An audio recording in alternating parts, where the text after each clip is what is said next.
Oh, good morning, good afternoon. My name's Sterling, and welcome to the Transforming the Impossible Out of Stocks webcasts. Thanks for joining us today, and thank you to GlobalWorks for sponsoring this webcast. Now, just a real quick how-to. If you haven't used GoToWebinar before, as you log in, there should be a control panel that pops up probably on the right side of your screen. If you have any technical problems or questions for any of our speakers today, just enter them in there, and towards the end of the broadcast, I'll have a chance to come back around and get any questions answered. And of course, if it's technical, we'll have somebody get it taken care of right away. Today's webcast will be recorded, so it will be available to you. And without further ado, let's jump into everything that we have planned today. And it's an awesome webcast. We're going to do three things today. First, we're going to take a look at the problem of out of stocks and how as an industry we've come to accept it.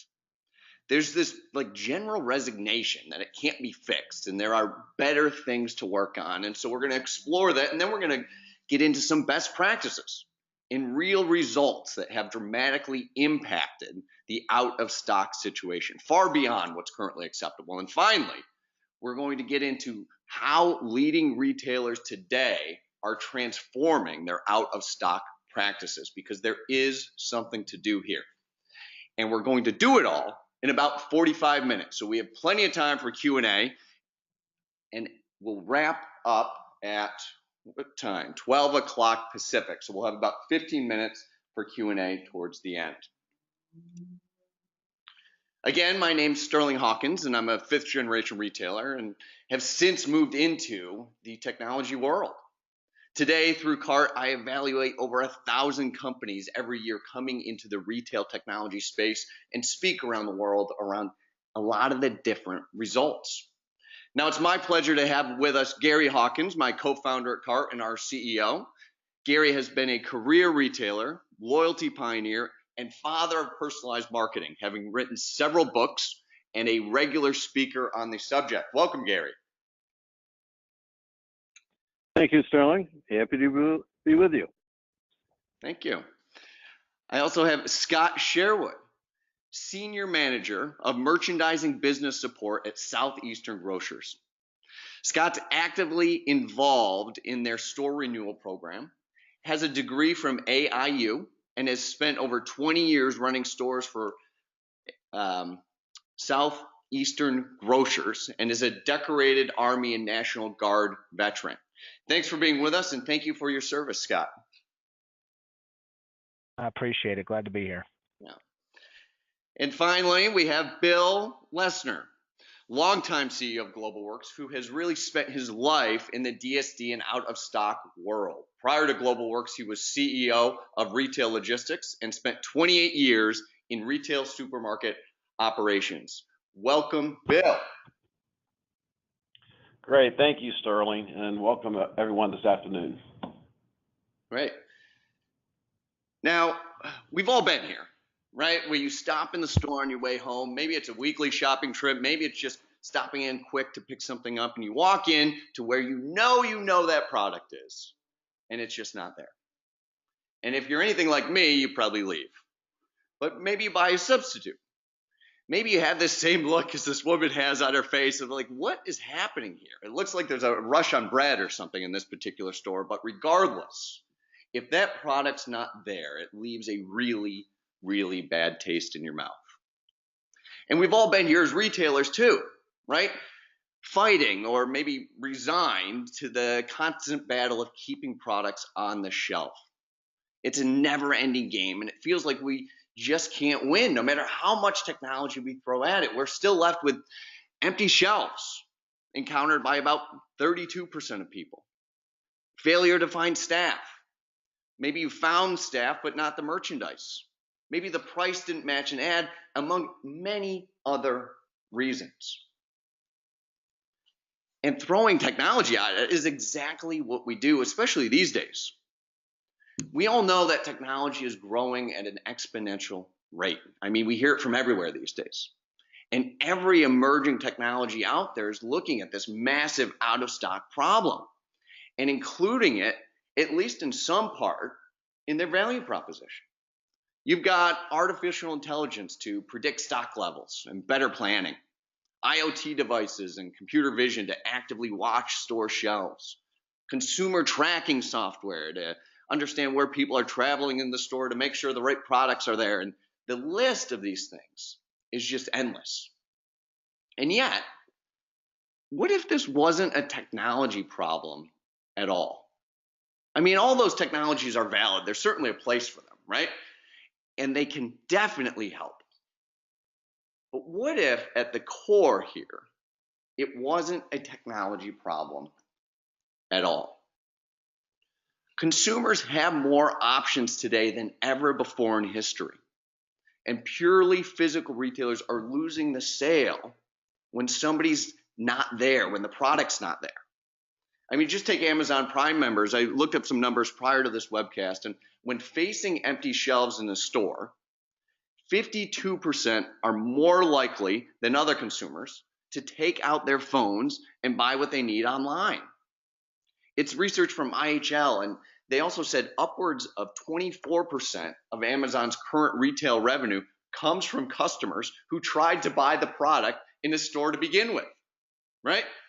In all, some $36.3 billion is lost to brick and mortar competition. Another $34.8 billion is lost to Amazon or other retailers when products are out of stock. And sometimes shoppers just give up on the purchase. Those options and others add up to a big number. It adds up to almost 1 trillion is lost globally on empty shelves. And that's what some recent Retail Dive article said, right? 984 billion, almost $1 trillion. And that's out of stocks. And it's 2018, right? We live in a world today where we're talking to bots, we're riding in autonomous vehicles, and yet we still can't seem to solve this out of stock situation. So I'd like to welcome Gary here as our resident expert on this stuff. Gary, if I can pass it to you, take us through, from an industry perspective, what we're dealing with here. Okay, thanks, Sterling. And everyone, I will apologize ahead of time due to some scheduling changes. I am at an airport right now, so I apologize for any background noise or announcements you may hear. But that being said, happy to be with you today. So, Sterling, yeah, we'll jump in here.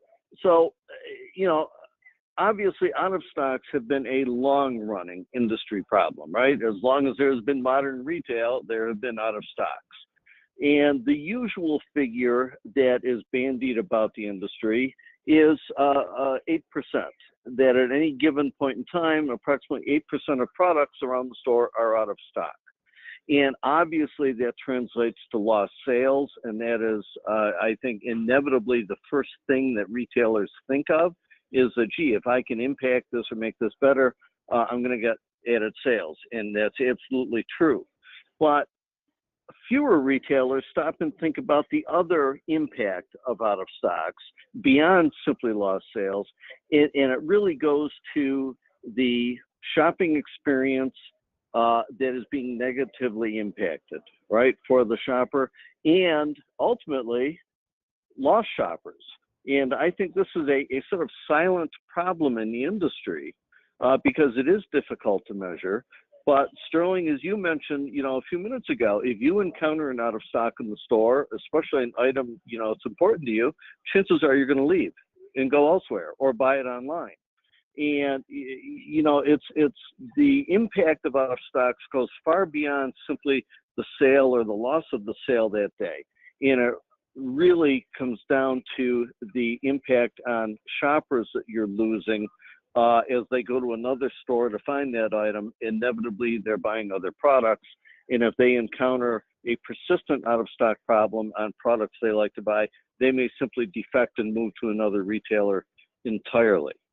So, Sterling, if you'd move to the next slide, please. So, while 8% is a significant issue in brick and mortar retail, this becomes an even larger issue in the online world. There was a significant study done by GMA a few months back that stated that online out of stocks were 15% in the U.S., nearly double the in-store rate. So again, we're realizing or suffering from even more sales loss and unhappy customers. And I think that there's also some other elements here. Many retailers today that are providing online shopping are fulfilling orders in the store. If that product the shopper wants is not on the shelf, now we've created a cascading issues and problems here, where that order picker either has to substitute an item, hoping that the customer is going to want that when they get their order ultimately, or they have to take the time in the middle of the aisle to message that shopper, call the shopper, explain the situation, talk them through the alternatives to substitute a product, and choose that one. So we're adding inefficiencies and wasted time, all of which equates to added cost to this problem. So, I think in this omni-channel world that retail is quickly moving into, the impact of out of stocks cannot be overstated, right?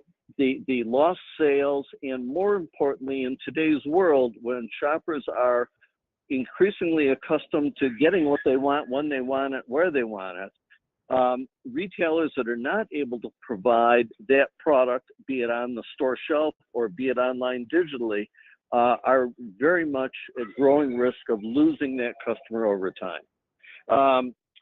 So to pull this together, one of the other issues that I commonly encounter talking to retailers is that they fail to properly measure out of stocks. When you start talking to a supermarket retailer about an out of stock rate, they sort of default to thinking that the service level they have out of their distribution center or from their wholesaler is the same thing as their out of stock rate.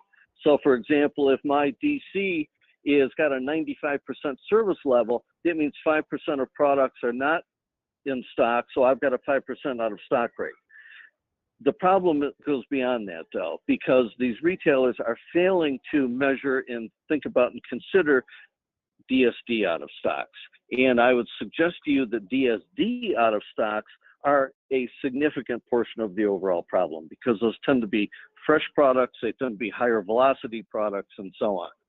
So when we think about that, consider at even a single store level, the number of vendors that are bringing in DSD products to the store. And then when you consider, if you're a larger multi-store retailer, regional retailer, how many different vendors bringing in all those different products and different people from each of those vendors bringing products and stocking shelves in each of your stores, it can quickly add up to dozens, hundreds, even thousands of different vendors that are involved in this whole issue. So from that perspective, this becomes a communication issue, much more than simply a supply chain issue. And I think that is a really interesting perspective for retailers to consider. So Sterling, I'm going to wrap up my remarks and pass it back over to you. Great. Okay. So one of the things to look at, I think, is rather than considering all these exotic new technologies, or maybe alongside that, we can look to, well, maybe there's other capabilities. Maybe there's some low-hanging fruit here, right? To look at DSD out of stock, where we can realize a sales lift of maybe 1%, 2%, 3% or more, right? And so, Scott, let's kind of segue to you here, because you're front and center when it comes to store effectiveness, right? And before we dig into that, give us a little background on yourself, Southeastern Grocers, and let's kind of welcome you to the webcast. Thanks. Well, as you said earlier, I'm a senior manager of a business support here. I primarily support our merchandising department. But that roles, we really touch every segment of the business. I was a store manager for a very long time, so very grounded in operations, and the trials and tribulations of out of stock are always a huge issue and top of mind, probably on everybody's plate. But as you said earlier, everybody realizes it's a problem, but very few people are actually willing to do the legwork to solve it. And so, um, I think just my experience in operations, out of stocks are just low hanging fruit. And whether it's an out of stock in a store because something's sitting in the back room, or it's a logistical problem, or wherever it starts at, I think at every level, I think it's fairly solvable. But you've got to bring everybody together to work together, from your manufacturers, your vendors, to your logistics, and then into your retail stores. So, so it's kind of near and dear to me. I've always got been pretty passionate about it. And Southeastern Grocer is a conglomerate of Bilo Holdings and Winn-Dixie merged, as well as Harvey's merged here 2 years ago, and created Southeastern Grocers. And we primarily serve the Southeast United States, and currently have 582 locations in seven states, I guess we're in now. So. Yeah, fantastic. I mean, that's a lot of stores to be managing, just products, but especially DSD vendors and all of them servicing that number of stores. Now, I know you said it's near and dear to your heart, but what made you take a closer look more recently as a very solvable problem area? Was there something that kind of tipped you and go in that direction? No, I mean, yes and no, because it's something that the solution's fairly evident from anybody that looks at it, but the process behind it is flawed in how we approach it. And so, me being in this position, I've been allowed to kind of see the best of both worlds, and use my operational background. And we have partnered with GlobalWorks, and that's really kind of brought the two together to where I can actually see light at the end of the tunnel. It's no more talking about, uh, how do we do this, but now the conversation has shifted to not how do we do it, but we know what to do. Now we just got to get everybody their culture changed, as you talked about in the beginning, and I agree with it completely. I think we've accepted it for far too long, and no longer are our customers going to accept it, and they're fleeing. Whether it's fleeing brick and mortar, going to e-commerce, or vice versa, or growing their own vegetables in their garden. They're finding alternative avenues because they're no longer going to accept what we have accepted for so long. Yeah. Yeah. I mean, with the number of options out there, it's a problem that not only we can solve, but arguably we have to solve. And I love what you said. We partner with this group called GlobalWorks, right? And I want to get into a lot of those results here in just a moment, Scott. But from Bill, welcome here again. And just give us a quick background on yourself and GlobalWorks, because this out of stocks issue has been something you've been dealing with your whole career. Yeah, thank you, Sterling, and welcome, everyone. I sure have. 28 years in the retail supermarket business. Like many long-term retailers, started out bagging groceries, and you work your way all the way through the ranks. And I can certainly say that in my 28 years, DSD has been a passion to me, because it never really made sense of how we could be out of stock on high affinity items that I knew that my customers were buying every day, and yet still have issues there.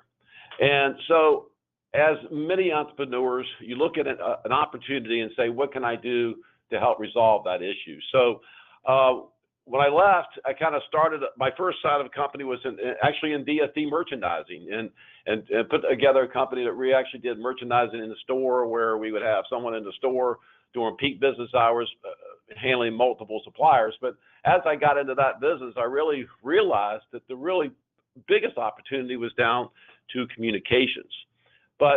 And that's where GlobalWorks evolved from, is how we can better improve communication from the store to the suppliers. But one of the things that I know we've talked about, and I think Gary had talked about it earlier as well, is the customer defection due to out of stocks. And it wasn't until I actually left the retail business to what I really understood from a customer's eyes what that meant. And a real quick story.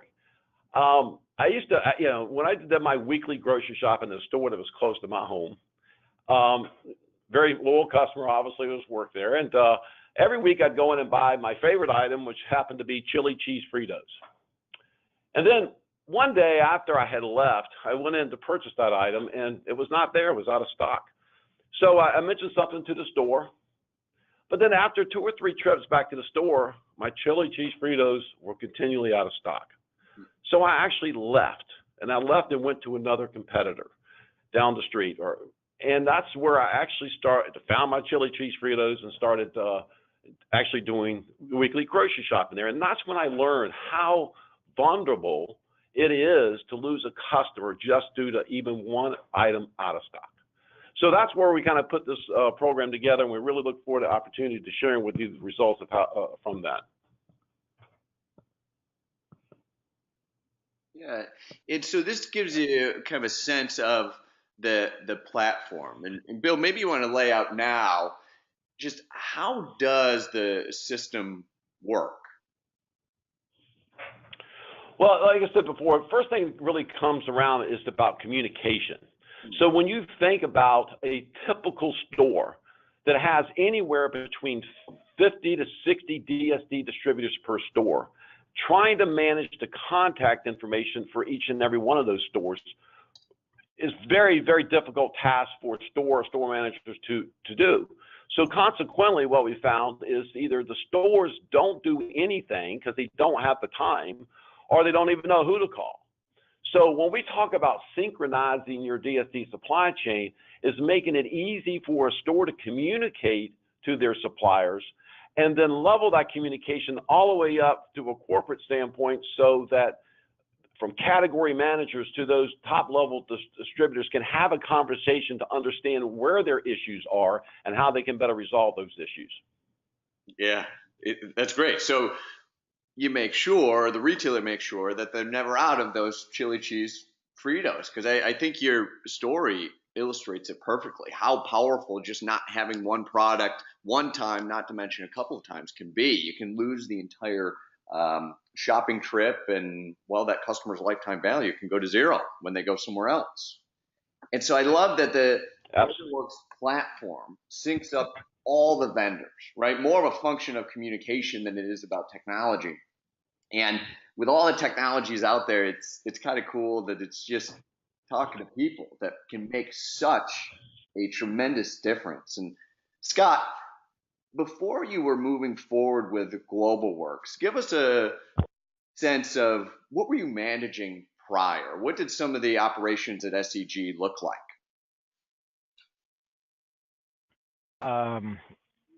Unfortunately, it was mostly reactive.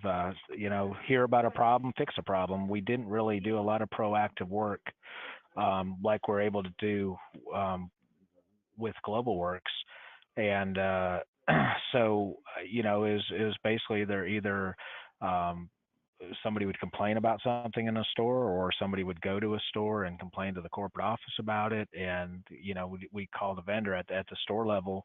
I remember having a Rolodex of about 150 business cards for all my different vendors, and, some were out of date. And so it was very hands-on, very difficult to manage just even the contact piece.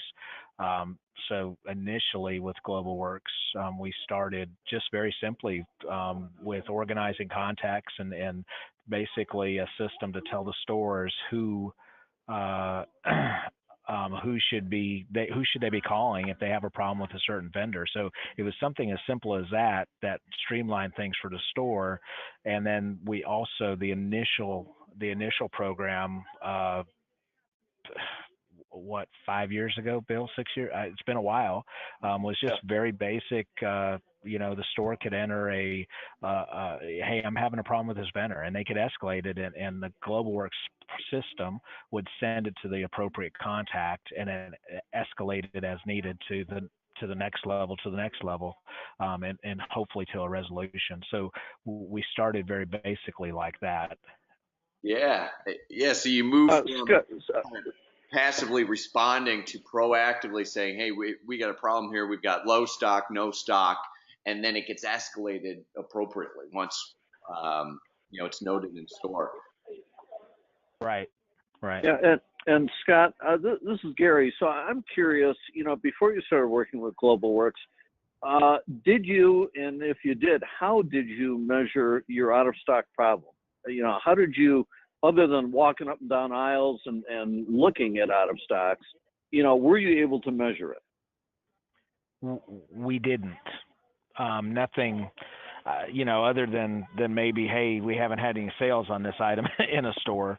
But for the most part, there was no corporate level look at it. We may have correlated some things, and I guess we've been central for probably 15 years. Prior to that, we were regional, and so each region had its own manager, and so they were a little closer to the game, and it was probably easier to manage back then from a regional level, and that was a particular half of a state or whatever. But now when you're talking about 7 states and potentially 1,500 vendors, it's near impossible to maintain that level of contact individually with your vendors. So yeah. So I'd like to say we didn't have a system.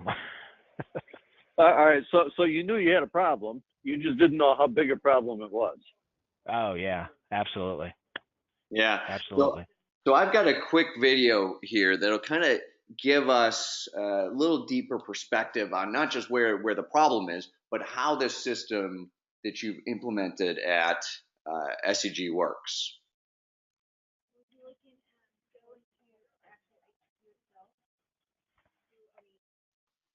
Out of stocks continue to plague the retail industry, especially your fast-moving direct store delivery items, resulting in lost revenues and, most importantly, your customers. Store teams are faced with this problem every day. The challenge is trying to manage multitudes of suppliers while striving to manage daily operational requirements. Multiplying this complexity across your entire organization results in inefficient business practices that cost millions of dollars to your bottom line each year. What if you had the power to synchronize your entire supply chain, identify inefficiencies, and resolve them in an effective manner? Well, now you can. Introducing GlobalWorks, a 2-tier program that provides a seamless, transparent way of linking your suppliers with your customers' needs in a very efficient manner. Tier 1 simplifies communication with your store locations and vendor partners. All your suppliers in a single platform, streamlining communication within your supply chain. GlobalWorks provides a 3-level hierarchy for every supplier for every store. Our contact escalation process brings visibility for supplier accountability, enabling prompt issue resolution. Now, issues can be automated at a touch of a button, taking strain off the stores and letting GlobalWorks go to work. From creation to resolution. With Tier 2, our program allows you to automate the identification out of stocks items to be sent directly to your vendors in real time, pinpointing multi-day OOS, which causes customer defection, reducing the time products are out of stock, all captured instantly, providing reporting and analytics to your organization and vendor community. Join GlobalWorks and our growing network of retailers, manufacturers, and distributors.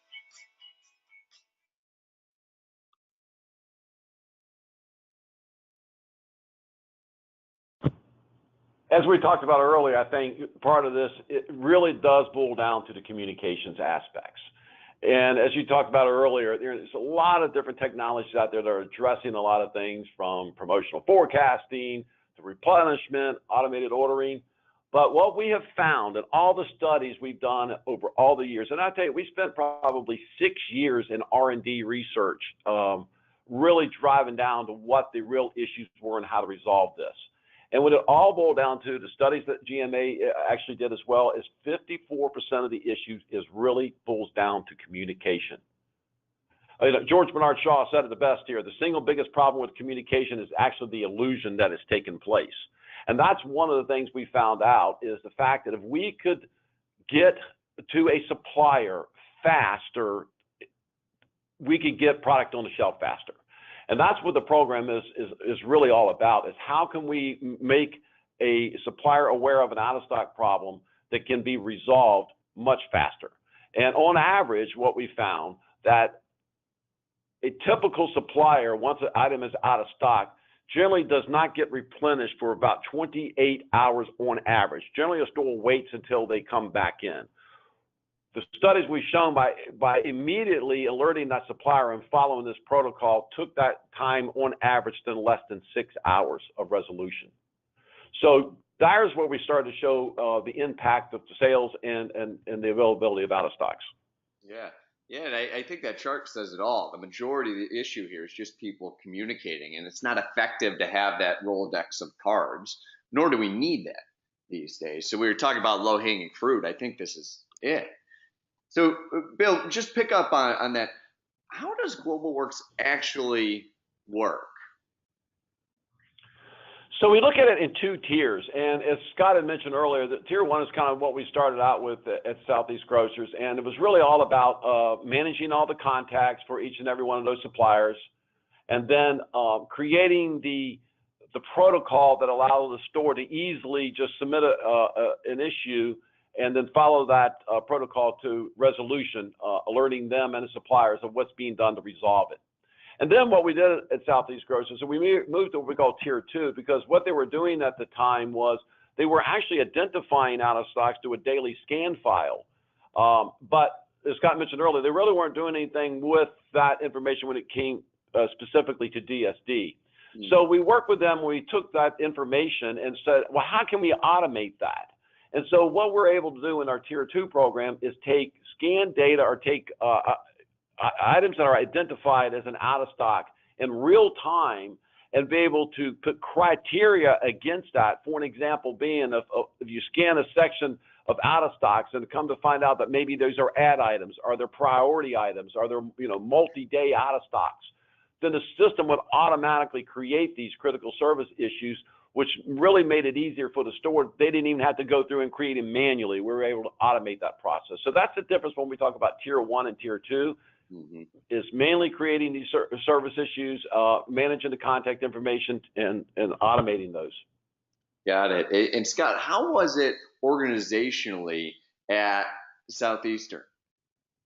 Are there any details around there? I mean, it's one thing to look at, okay, we've got these tiers, but give us a little more color on how it landed inside of the four walls.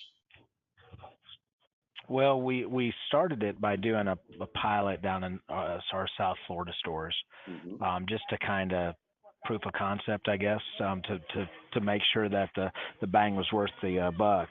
And because we were already, as Bill said, we were already doing out of stock audits for, and really we call them low inventory walks, for our CGO purposes, to true up inventories. And the manager at that time realized, hey, we can use this stuff for other things. And so it kind of came out like that. So we did the pilot down in Miami, and immediately we saw an acceptance from most of the stores, which is it's a big thing. There really wasn't a whole big change in what we're asking the stores to do, other than just do the out of stock audits, which they should have been doing already. And then the vendors that were part of the pilot, I don't know if they all embraced it early on, but very many of them after they saw the results of the pilot, I believe became strong believers, and that they could see that it did move the gauge dramatically, and fairly low hanging fruit. So we saw that in our pilot, which then we rolled it out to the entire company and started using that data for the entire fleet. Awesome. And did you need to build any executive buy-in, either for the pilot or for the full rollout? And what did it look like? Well, and I think I said this earlier, changing cultures is and we'll call it an ongoing process.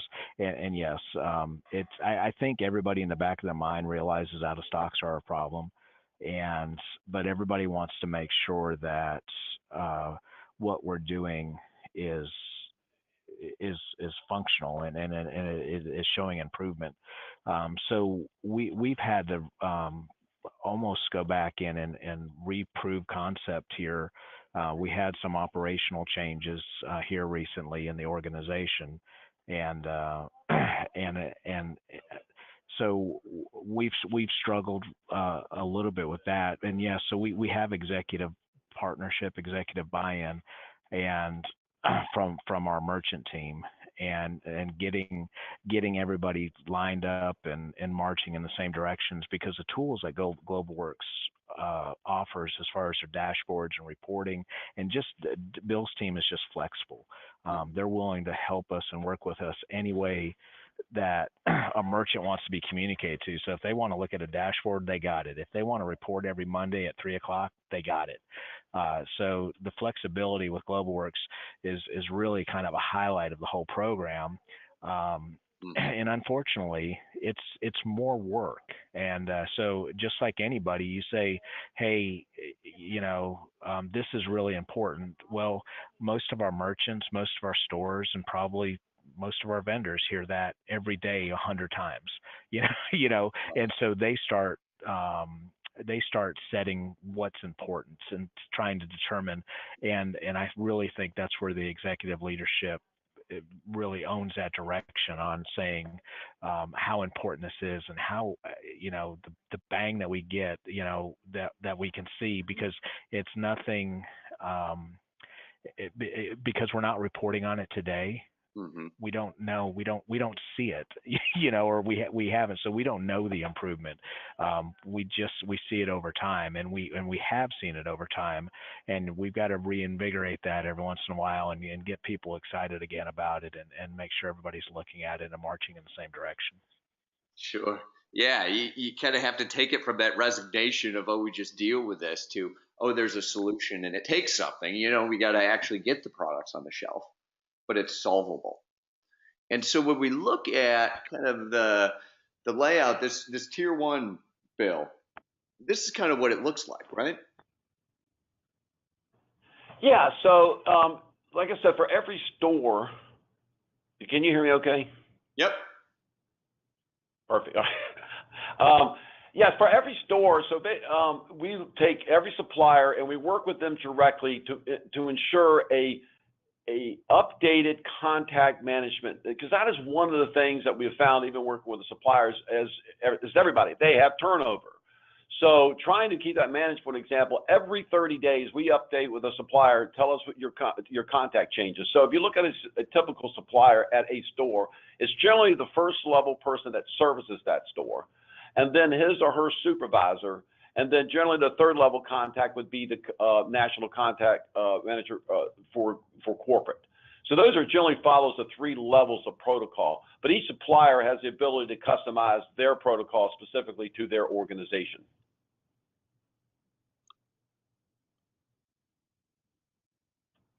So here's an example of that from our system standpoint. And one thing I wanted to point out is with the GlobalWorks program, it's a web-based application, so it'll work on any web-enabled device. So it isn't like you have to have a smartphone or an iPad or Android. It works off a browser, so it can work on any web-enabled device.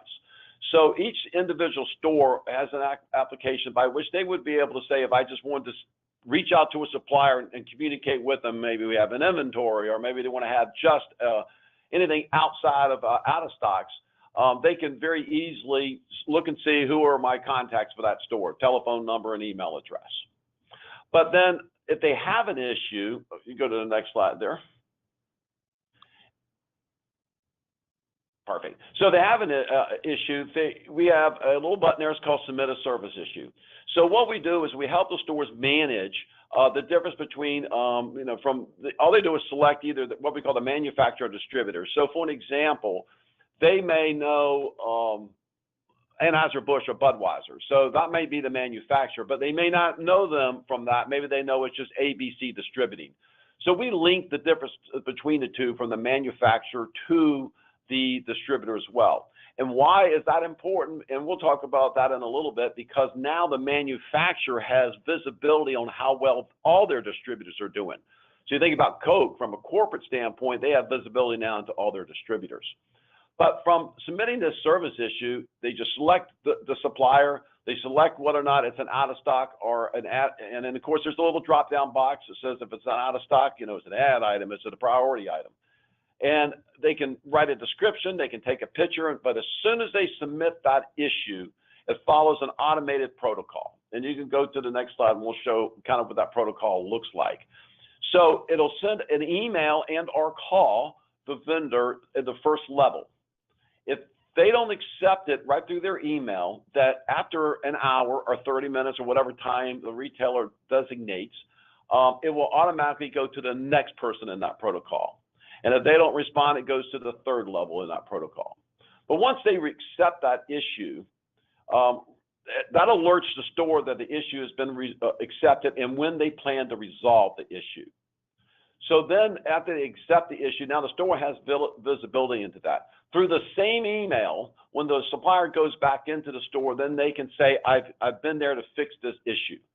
So we can close the loop from the time it was initiated till the time it was resolved. And even the store has the ability to go back and verify whether or not it was resolved satisfactory or unsatisfactory.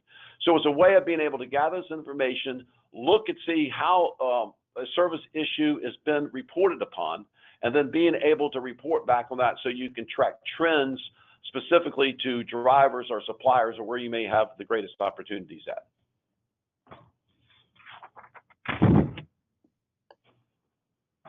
And then when we get in, as we talked about the Tier 2 program, so our Tier 2 program is where, as Scott had mentioned, they were doing audits every day, just scanning out of stocks in the stores. Well, as they did that, that information would come to us and we can disseminate that out right to the supplier in real time.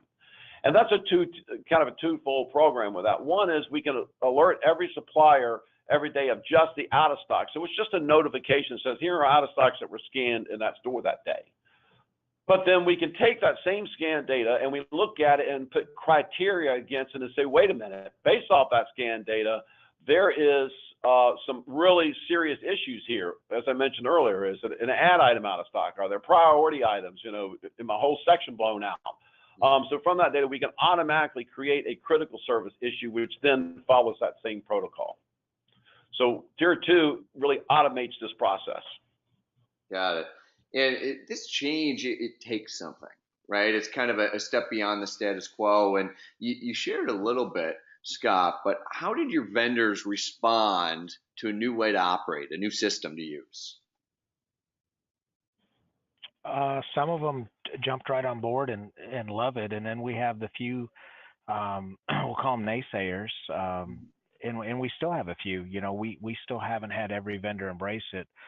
We had one bread vendor who really didn't want the extra work. In some instances, I think that a lot of vendors, distributors don't really want to know the scope of stocks they're probably having. And but we had one bread distributor that really was against it, didn't want to go on it, didn't want to fund it, didn't want to get the emails, didn't want to get the phone, didn't want to be involved at all.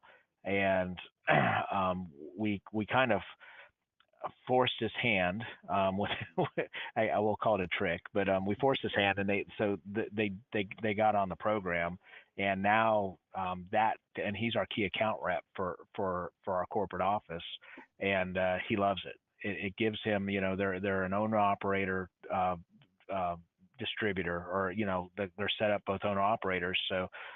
Anybody has dealt with owner-operator distributors, the parent company sometimes has a very difficult time correcting behaviors, and so this actually gives that vendor the ammunition he needs to hopefully positively correct behaviors. But at the end of the day, if somebody's just not going to do what they're supposed to do, this gives them the ammunition to go in and make decisions on owner-operators, and potentially make a change to better serve customers. So this bread distributor went from a totally against, and now he is, and he would probably jump on this call and tell you all the same thing, because he's the one saying, hey, I didn't get my AVNs today. He's the first one to alert us to some issues if there are any. So it's been good, and we've had a few of those that take it to that level. One of our other bread vendors actually hired somebody to work with Global Works and to work with the issues that pop up in the stores. So because they saw such a value in it, they saw such a return on investment, that they actually took money out of their company to utilize the service. So yeah, that is great. I mean, when we talk about the status quo, it was really just, I'm going to be on whatever schedule I'm on, and this is a step into that proactive side. So that's great to hear. We'll have to get him on the next webcast. So Bill, just to keep us on time here, because I do want to leave some time for Q&A. How does this? What do the results look like, and what is the pricing? Well, actually, in the slides you have up there now, and Scott just mentioned, we'll just talk about this real quickly. On the back end of all this information that gets sent to us, we have reporting that the suppliers have their own dashboard. They tell us what reports they want, and we realize in today's world and time, people don't have time to go in and just look at dashboards and reporting. So we work directly with them and automate reporting that goes to them. If they want it every morning, every afternoon, like a lot of distributors say at 3 o'clock in the afternoon, send me a report, let me know if I have any open service issues that haven't been resolved yet. So that's one of the things about this. We work directly with those suppliers as well, and their needs of how they want to be able to utilize this information to make it more actionable. But yeah, if you go to the next slide there, these are the results, and Scott can speak to this as well, that we were able to encounter through all the studies that we have done there, and looking specifically at the out-of-stock reduction rate, and as well as the lost sales opportunity. So looking at the out-of-stock rates was really over time of how one supplier was doing versus another supplier in the same stores and the same territories and those type of things, and their reduction of scan out-of-stock compared to what they were scanning compared to what they were scanning now. And then at the end of the day, on the overall analysis that was done from a financial standpoint, actually showed a 3%, on average, 3% DSD increase in sales. And I think the one supplier, Scott, was even mentioned a lot, actually showed an 11% increase in sales in a lot of their stores. Wow. So this is on average the results that we've been able to see. Yeah. So Scott, you got to be happy with these numbers. Oh, absolutely. We were excited when we looked at it, and again, this is the bare minimum. I wouldn't even say we were, we're not all in yet. I guess I'll say it like that. So this is us kind of getting in our toe dipped into the water. So my goal is to see this dramatically improve over the upcoming year. Nice. Bill, just a quick overview on pricing here, but this is what you've got available for retailers to get on board with you, right? Right, and what you'll find is, from a pricing standpoint, is what we call a synergetic pricing model. So it is looking at all the suppliers being on the program. So they're not away by having, and that's one of the things I think, Scott, that the biggest change that we made last year that really started getting more supplier acceptance, because it was actually mandated from SCG at the time, so all the suppliers were on the program. And by doing that, it allows us to be able to really put the pricing down that makes it very inexpensive. So we look at tier 1, as we call it, and that's managing all the contacts, but per store, that's $20 annually per supplier per store. And then tier 2, we just look at that based on the number of SKUs the supplier may have in a store. So it's based on the number of stores that they service and the number of SKUs on average that they have in a store. But to kind of give you an example, you take a company like Coke, per 100 stores, their average cost annually is not even like $3,000 on average. So that's very limited. Obviously, the return on investment they get from this is huge. It's not a cost issue here. To Scott's point, a lot of times they won't get on. It's not because of the cost. It's just because they may not want to, see the dirty laundry per se. But the process of getting set up is pretty simple.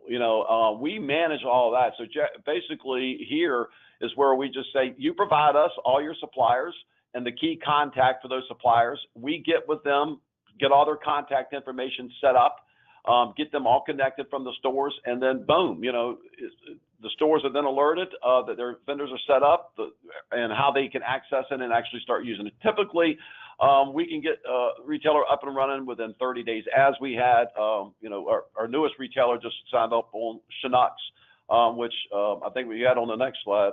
Tim Horton said, hey, anybody had any questions, please contact him. And I do know Keith Shannon from Chinooks actually wanted to be on this call today as well, but he was on vacation. But we had them up and running within 30 days. Wow. Yeah, so this isn't just a one-off. You guys have really created a platform that reliably produces those kind of results. And so I think there's a couple of key takeaways here. I mean, it's great because it's not purely a technology problem we've got here with out of stocks. It's not like you have to go find the latest artificial intelligence or robot to come into your store. It's simply a communication problem. And if we use technology to help us better communicate, we get some pretty dramatic results. Retail, I've been in retail my whole life. Technically, I'm a 5th generation retailer, and it was about the people, and it still is about the people and putting them first.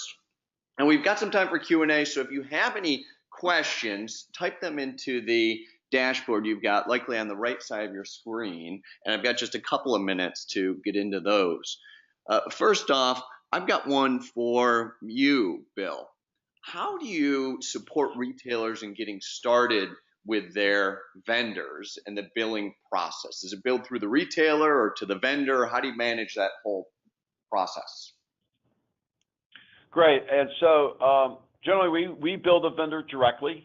If there are issues where sometimes the suppliers has found it easier to just go through the retailer, then we would work back with the retailer to do a bill back through them. But we're the ones that generally do all the billing right through the supplier themselves. Got it. And so, like I said, getting set up, once there's a very easy log-on process. Once the retailer says, the program, we submit them an online thing that they can actually go in and get set up and get started with them pretty quickly. And we take them through the entire process from training material for their suppliers all the way down the line from A to Z. They have it right there in front of them, and all the billing and all the stuff is handled right then. Great. Just going through the questions here. And Scott, how long before you started seeing your returns? I think maybe said a different way. How long was your pilot? Bill, help me with this one. Was it? Well, right. Okay. So, yeah. Well, the pilot, we were already in there, and we're seeing some huge results just on the manual service issues that were being created. So when we did the financial aspects, taking the scan automated ones, yeah, it was actually a 3-month pilot. It was a 90-day pilot that we did in 60 stores, like Scott said, in the Miami district, and versus another 60 stores that were associated near there. But that was a 3-month pilot, and then where we got a lot of the results from the financial aspects of it. Great. And a follow-on question that just came in here. It looks like for you, Bill, is there a minimum number of locations required to pilot? I mean, can a smaller number of stores be done to see how this system's integrate and how it works with the current business? Sure. So, and our recommendation on that, and what we have found, and even at other retailers doing this, when we talk about pilot, the best way to look at doing it is if you did 10 stores, let's say, or area, or 5 stores in area. But the best thing to do is do this number of stores that's in a geographical territory with all those suppliers. The reason being is because if you came in and said, well, let me just look at these 10 suppliers, you want to make it easy for the store. So you don't want the store saying, well, these suppliers have got to go here, these suppliers have got to go here. It's easier to just say, I got one place for all my suppliers, but you want to do it in a geographical territory. So that way you're not crossing too many distributors, because Coke may have 10 distributors. If you do 5 stores in one area and 5 stores in another area, you may be crossing over a lot more distributors. So our recommendation is that you can do it in a smaller number of stores, but it would be in a geographical territory. Yeah, that makes a lot of sense. And I've got time for one more question for you, Scott. You said that you're kind of moving towards being all in. What are next steps for you? What's next? Well, really, I consider all in where we have buy-in from all aspects of our business, from the merchants being engaged in the process and being engaged with the reporting, and engaging our vendor communities to act better. And then one of the efforts we're doing with that, they showed the 3-level tier. We actually asked for a 4th level. So if a vendor doesn't respond to the first 3 tiers, that actually comes to our category management team that day. So it escalates to them for them to deal with the vendor directly. So that's one of our all-in steps, I'll call it. And then the other piece is just retail buy-in, getting them to understand what GlobalWorks will do for them and how much easier it will make life for them. And basically all they have to do is do the scans and really follow the process, and then utilize understand the escalation process. Fantastic. Well, I'm looking forward to tracking with this and hearing some of the results as you do take some of those steps. Thank you also to all of you for joining us. Gary just messaged me. He had to jump on an airplane, so he dropped off. And it's perfect timing because, well, that's all the time we have for today. So again, thank you all very much for your time and your interest. It's really been great being with you guys. And once again, I want to thank Gary, Scott, Bill. Appreciate you being with us today and sharing some of the stuff you're working on. It's been just a pleasure having this conversation. Now, it's exciting enough to see a real possibility here, right? A real demonstrable potential. And I look forward to hearing from all of you on your next steps in this journey, whether it's with out of stocks or otherwise. And you can reach out to Bill if you want to get into GlobalWorks and talking about a pilot and what it might look like, and reach out to us here at CART if you want support in solving this or anything going on with your stores. Of course, reach out to your communities, your team members. After all, this is about communication, not just with our suppliers, but between all of us. Now, you can find us all online at advancingretail.org. and stay connected with the latest and greatest happening in retail technology at Advancing Retail on all the social platforms, be it Twitter, Facebook, LinkedIn, even Instagram. If it's social, we're probably on it. Now, we'll be in touch, and until we talk again, great being with you guys. Enjoy the fall, and thank you for joining us.